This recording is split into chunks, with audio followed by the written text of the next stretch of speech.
Hello and welcome. एक बार फिर से आप सभी का स्वागत है कंचन की कक्षा में। अभी हमने यहाँ पे जो भारत का संवैधानिक विकास था उसमें हमारी पॉलिटी की जो क्लास है उसमें हमने फर्स्ट जो हमारी वीडियो थी उसमें हमने चार्टर रेगुलेटिंग एक्ट 1773 से लेकर चार्टर अधिनियम 1853 तक हमने पढ़ा। ठीक है, अब हम यहाँ पर ये देखते हैं। अब हम उससे आगे यहाँ पे अपनी नेक्स्ट क्लास स्टार्ट करते हैं। तो आज की हमारा जो क्लास है उसमें सबसे पहले आता है भारत शासन अधिनियम 1858। ठीक है, अब इससे पहले जरा आपको एक दो चीज़ और यहाँ पे ध्यान देनी होगी। अब देखो 1858 शासन अधिनियम आने से पहले यहाँ पर मतलब भारत में 1857 की क्रांति हो चुकी थी। ठीक है, आपने देखा होगा 1857 की क्रांति होने के बहुत अधिक कारण थे। जैसे जो यहाँ के सिपाही थे उन्हें सूअर और गाय की चर्बी से युक्त जो ने वो दिया जा रहा था। ठीक है, हथियार दिए जा रहे थे और 1857 की क्रांति हो चुकी थी और ब्रिटिश शासन कहीं ना कहीं इस बात से बहुत वो था, परेशान था कि कहीं ये जो क्रांति है ये पुनः किसी और रूप में यहाँ पे उत्पन्न ना हो जाए। ठीक है, तो अब उन्होंने यहाँ पे क्या करा, एक अधिनियम लाए जो था हमारा भारत शासन अधिनियम 1858।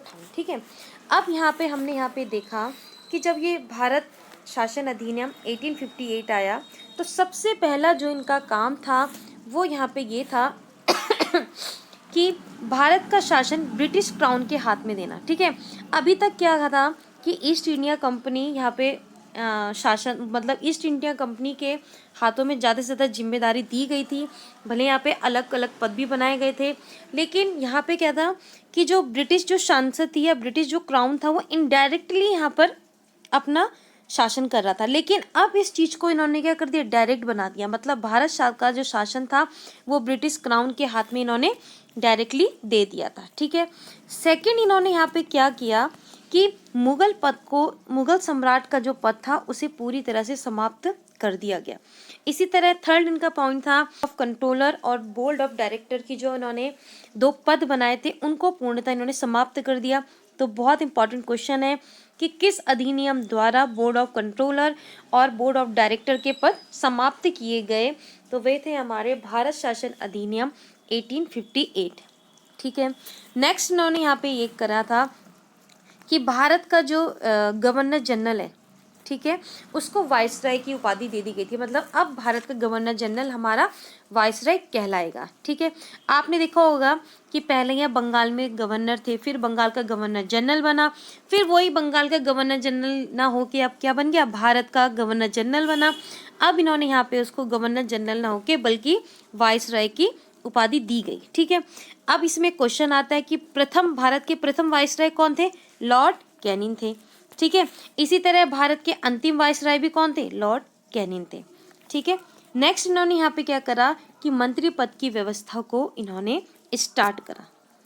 ठीक है, नया अधिनियम, नेक्स्ट अधिनियम देखते हैं जो है हमारा 1861। ये 1861 है।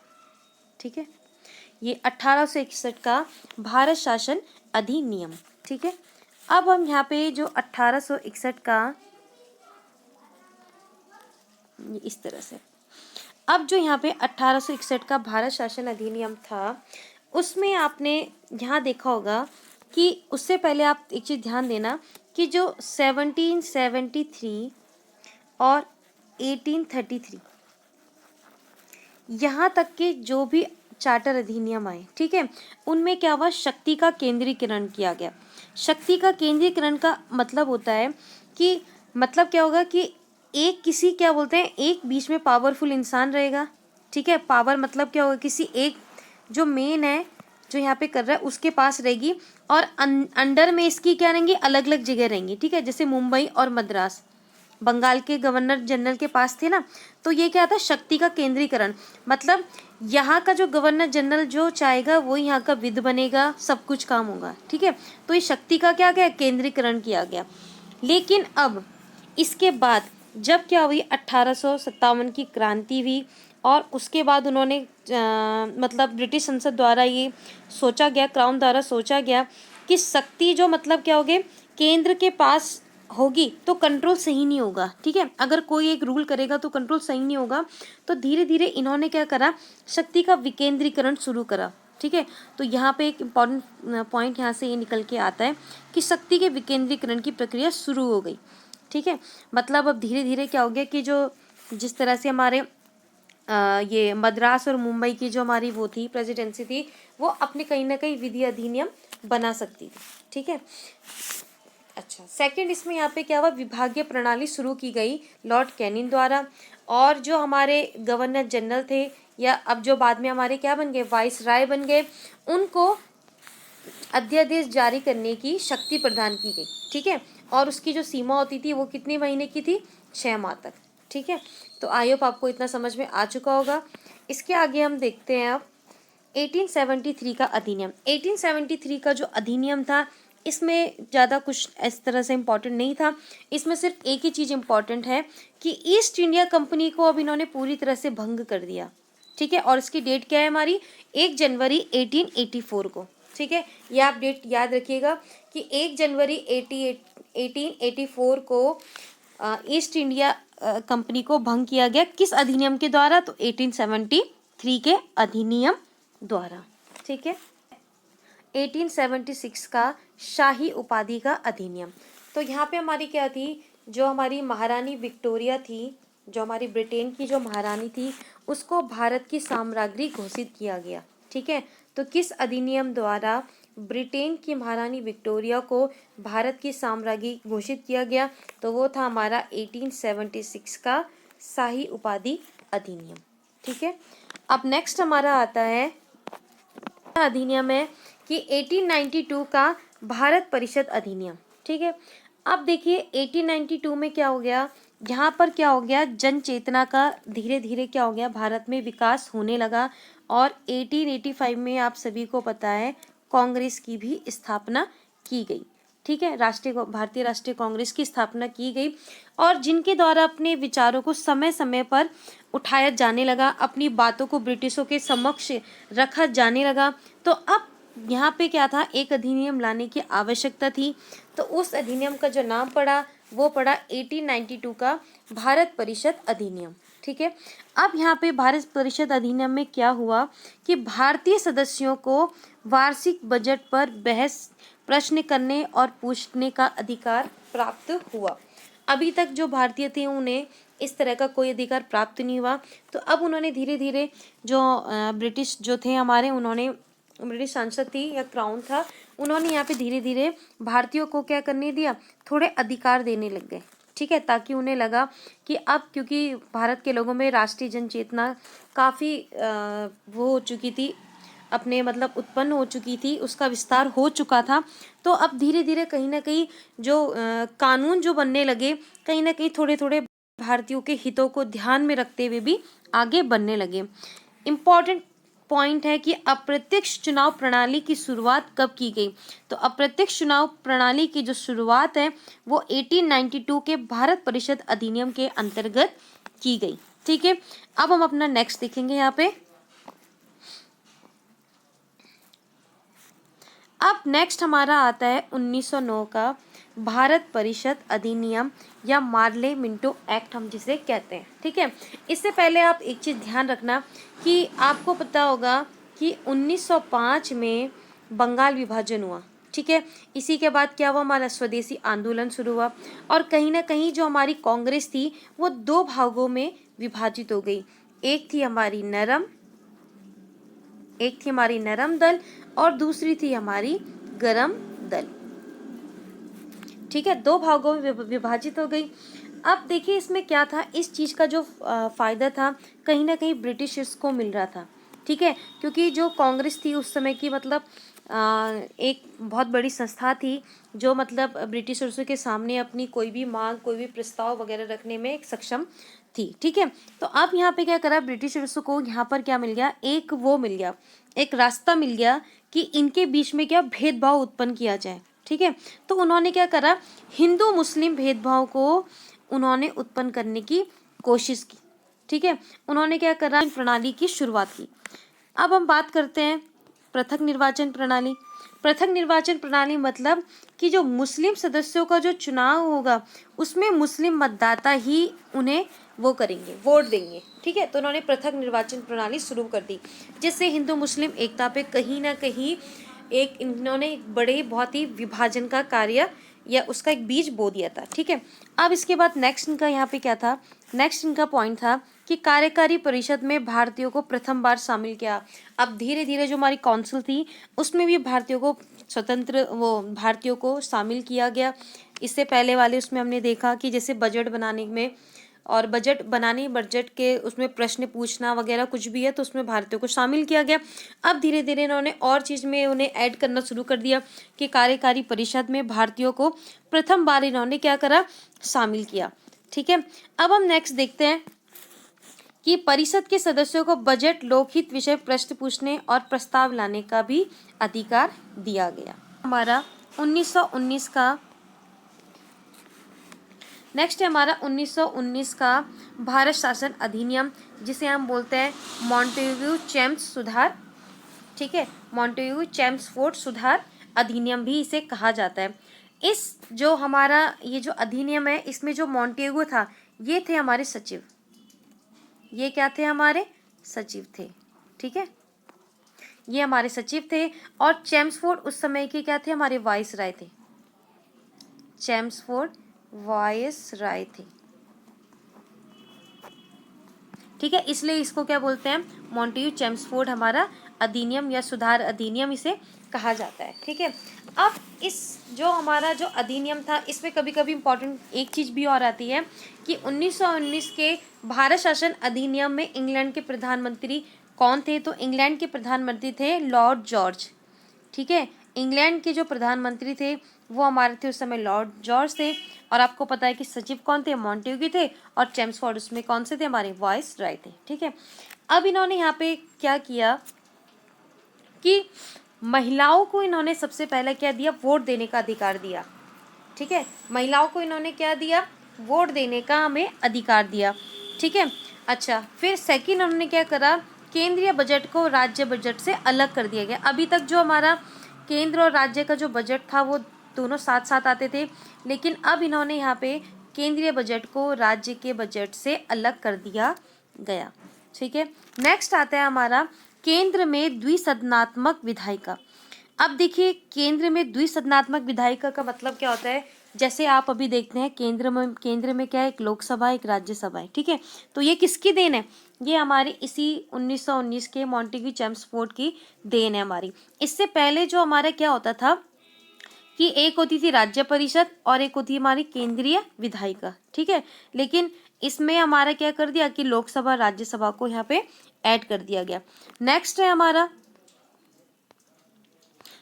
हमारा प्रांतों में द्वैत शासन किया गया। प्रांतों में द्वैत शासन का मतलब यहाँ पे क्या है, देखिए एक चीज आप ध्यान रखना कि द्वैत शासन के जनक हमारे कौन से, लियोनस कार्टियस। कौन है, हमारे लियोनस कार्टियस। ठीक है, और द्वैत शासन को जो समाप्त किया गया वो 1935 के एक्ट में किया गया। ये भी आप ध्यान रखना कि 1935 के एक्ट में, ये 35 है, में द्वैत शासन को क्या किया गया, समाप्त किया गया। ठीक है, द्वैत शासन में आप इस तरह से यहाँ पे इसे समझ सकते हैं, जैसे आजकल हम देखते हैं कि हमारी जो वो होती है सूचियाँ होती है ना, कि संघ सूची, राज्य सूची, संवर्ती सूची, मतलब कुछ जो विषय हैं जिनके ऊपर जो कानून है, जो निर्णय है वो कौन लेगा, संघ लेगा। कुछ के ऊपर क्या लेगा, राज्य लेगा, और कुछ के ऊपर क्या हो गया, राज्य और संघ दोनों मिलके आपस में निर्णय लेंगे। ठीक है, तो इसी प्रकार प्रांतों में उस समय क्या था कि प्रांतों में द्वैत शासन था। मतलब एक था हमारा आरक्षित विषय, एक था हमारा हस्तांतरित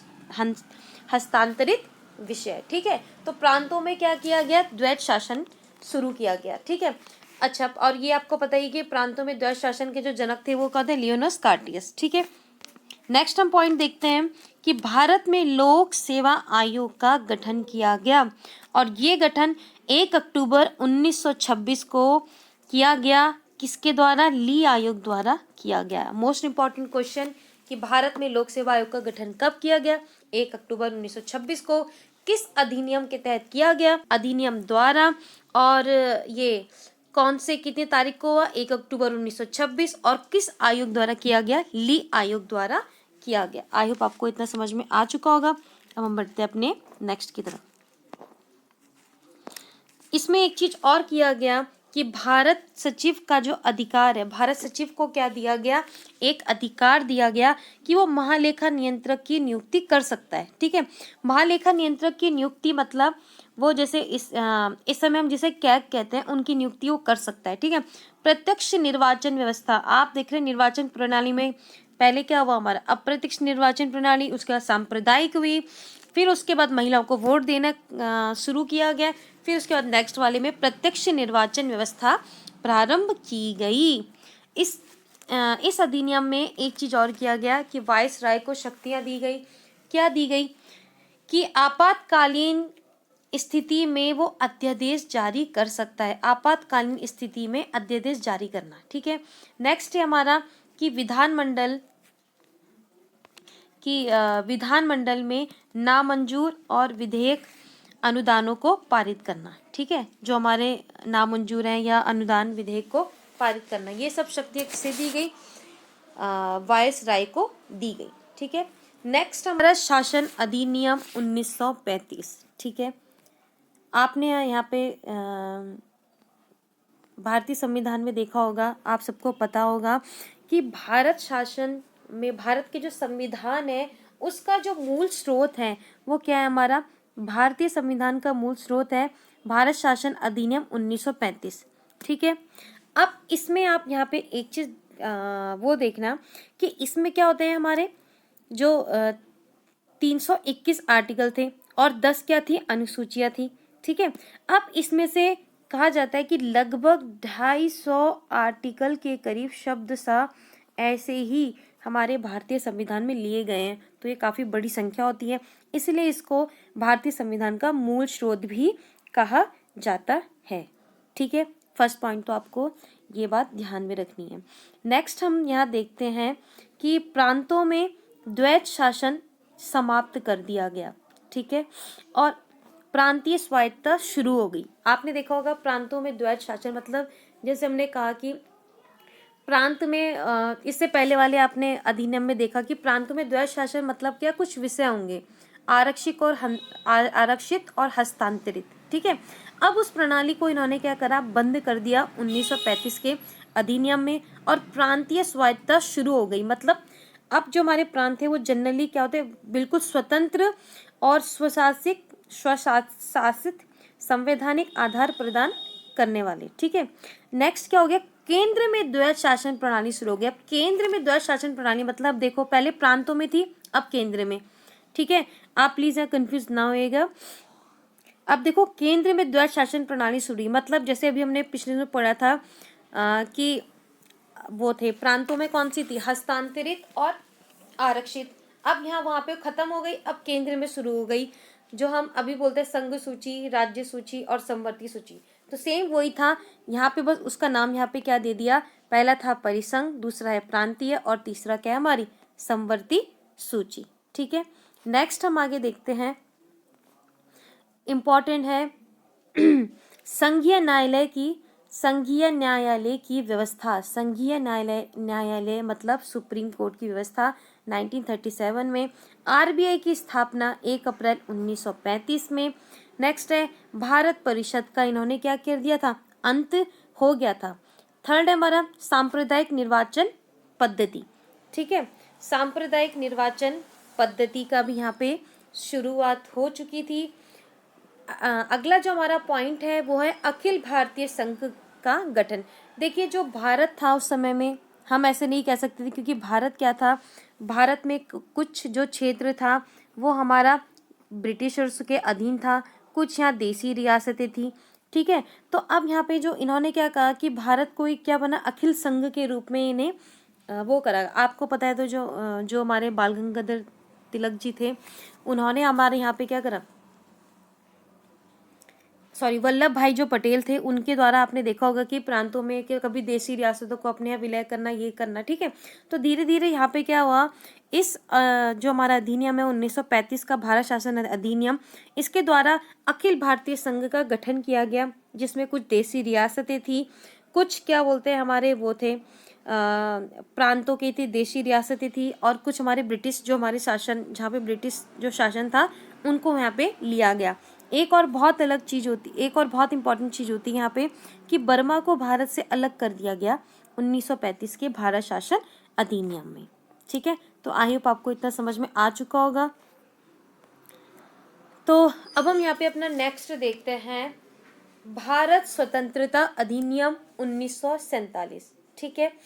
अब देखिए भारत स्वतंत्रता अधिनियम 1947 में सबसे पहले हम देखते हैं कि माउंटबेटन योजना के आधार पर यहाँ पर क्या होता है कि भारतीय स्वतंत्रता विधेयक 18 जुलाई 1947 को पारित होता है, ठीक है। 18 जुलाई 1947 को ये पारित होता है, और जिसको हमने प्रस्तुत किया कब किया गया था, 3 जून 1947 को, ठीक है। और इसके द्वारा यहाँ पे दो अलग अलग देशों की जो डोमिनियन की स्थापना होती है, वो होता है हमारा गठन होता है। एक होता है हमारा भारत और दूसरा होता है हमारा पाकिस्तान, ठीक है। भारत और पाकिस्तान का मतलब यहाँ गठन होता है। इसके बाद यहाँ पे क्या होता है कि ब्रिटिश क्राउन का भारत पर आधिपत्य समाप्त कर दिया जाता है, ये भी इम्पोर्टेंट है, ठीक है। जो 1858 से स्टार्ट हुआ था, अब वो यहाँ पे क्या हुआ 1947 को यहाँ पे समाप्त कर दिया गया, और पृथक संविधान सभा का गठन किया जाता है। मतलब संविधान के निर्माण की जो प्रक्रिया थी अब कहीं ना कहीं धीरे धीरे शुरू हो रही थी, ठीक है। तो आज की इस वीडियो में इतना ही। अगर आपको मेरी वीडियो पसंद आती है तो प्लीज़ मेरे चैनल को लाइक कीजिए, सब्सक्राइब कीजिए, अपने स्टडी ग्रुप में से शेयर कीजिए। आगे की जो हमारी वीडियो है उसमें हम देखेंगे संविधान, भारतीय संविधान सभा, ठीक है, उसके बारे में हम पढ़ेंगे। बहुत ही अच्छे तरीके से वो किया गया है, और मेरी जो कोशिश है कि आपको बहुत अच्छी तरीके से कम शब्दों में ज़्यादा से ज़्यादा समझाया जाए, ठीक है। तो प्लीज़ मेरे चैनल को लाइक कीजिए, सब्सक्राइब कीजिए, और बहुत ही अच्छे कमेंट्स दीजिए। Thank you for watching.